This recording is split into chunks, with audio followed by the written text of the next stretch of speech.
এখন এই মুহূর্তে আছি দিনাজপুরের বিরল উপজেলার কালিয়াগঞ্জ এলাকার একটা ফরেস্টে, যে ফরেস্টটার নাম হচ্ছে ধর্মপুর ফরেস্ট।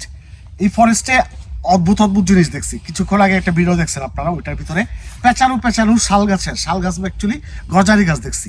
কিন্তু এখন আরেকটা জিনিস দেখাচ্ছি আমি, যেটা সাধারণত একটু বড় দেখি নাই।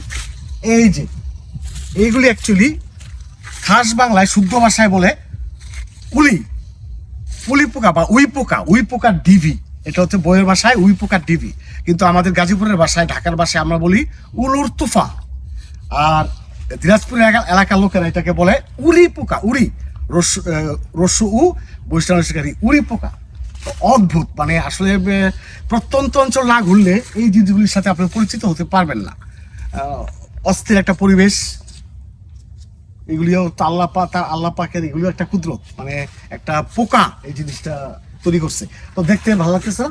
চমৎকার। মানে এগুলি দেখলে কিন্তু ইমান বাড়বে আপনার, যে ওরাও কিন্তু এরকম কিছু করে।